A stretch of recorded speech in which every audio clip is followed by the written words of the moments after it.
So, Emily, when you look at how G2 performed this past weekend, losing to Origin, losing to Mad Lions, Perks coming back, the coming back from break in general, Perks returning to the lineup.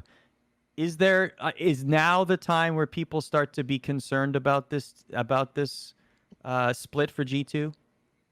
I'm like, I hate to say this, but I'm still not super concerned because the rest of Europe looks really up in the air. I think we're seeing, and like, I don't know if I want to necessarily attribute it definitely to online play, but I think I mentioned this last week as well, where I think a lot of regions, especially the ones that are still online, so LEC and LCS, they're level of play is just not as good as it could be if they were on LAN.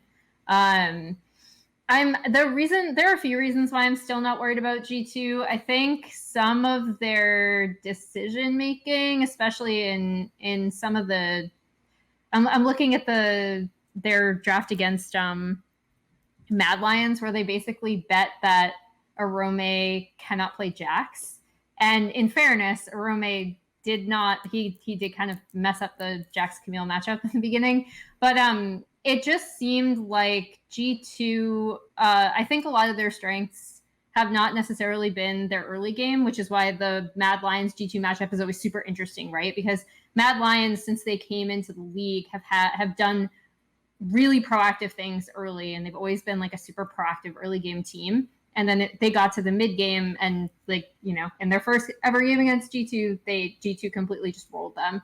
I think when you have a lack of practice, you do see that starting to come apart at the seams for G2 a bit, where their mid game decision making, despite the fact that you still do see them making some smart map decisions, it's just not as tight. It's not as good as we typically expect from this team.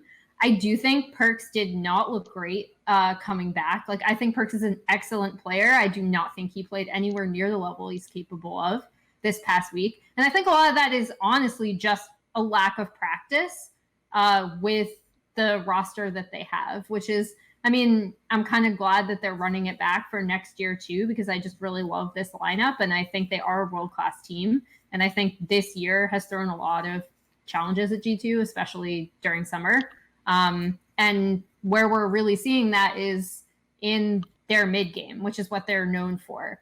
Their decision making has to be like super tight and super cohesive, and I don't think we've seen that yet this split.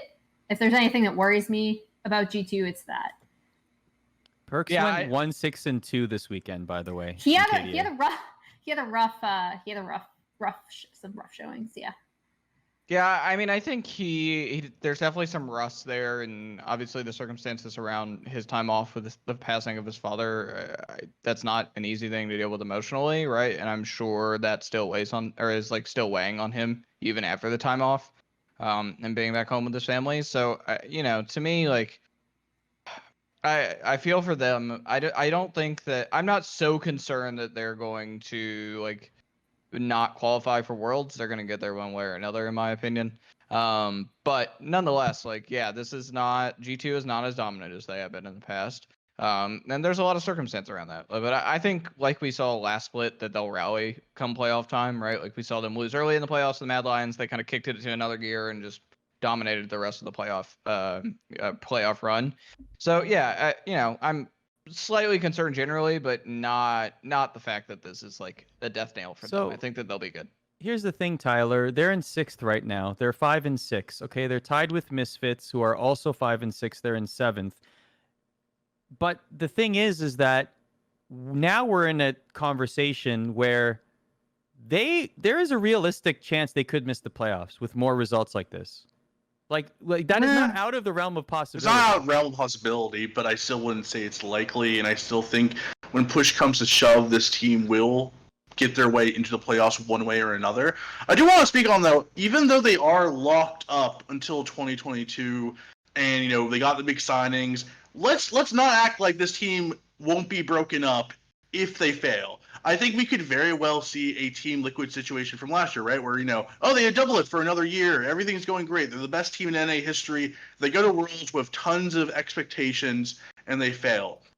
if this G2 team, let's say, doesn't make Worlds somehow, or they go to Worlds and they don't make it out of groups, I don't think it's out of the realm of possibility that you see changes on the team. Even though they are under contract, contracts can be traded. Their buyouts will be happening. I mean, look at Hooney. Hooney got a freaking, $1.25 million a year deal, and he didn't even make it the entire split. So I do think we're entering an age of League of Legends where a contract doesn't necessarily mean they're going to be on that team forever. And I do think if G2 doesn't do what they believe they can do, and that's make a deep run at Worlds, there could be changes on the way. And I don't think that's a bad thing, because the one thing you don't want to be in esports is content. Time moves so quickly in esports, where 2 years in esports is like a decade in traditional sports. You can't just rest on your laurels. So if G2 somehow doesn't do what they are set out to do, I could definitely see changes, especially when you have so many big name players that I don't think it would be that difficult to find homes for if you want to do trades or buyouts. Yeah, I think there's only 2 players on this G2 roster who are immune to that, in my opinion, and that's Perks and Yakos. When I look at it, I think the others could be in a much more fluid situation. I think Perks will be G2 for the rest of his life and transition into something out of game or influencer or whatever else that is, right? When he wants to hang it up. But and Yakos, I think, is on the tail end of his career. I'm not saying that he's performing badly. That's not what I'm saying. But dude's played much longer than everyone else on this team at this high level. He's been doing it almost since the beginning of the EULCS.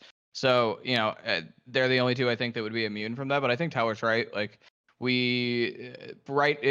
Part of the reason the G2 team worked so well last year with the initial roster change, right, of Perks going down to bot lane, is because these guys are super happy-go-lucky and there's cohesion, and they were winning. They were happy because they were winning. And that certainly could be subject to change. I don't think it is right now. I think these guys are pretty close with one another and they're good about lifting each other up, but that doesn't mean that that can't erode over time if losses continue to happen and they don't achieve what they want to do. If they go to Worlds and they do really poorly, like Tyler said, I think that we're having a different conversation. They're having a different conversation. So, yeah. And also, there's a huge market for every single one of them. The teams would be champing at the bit to be able to buy them out.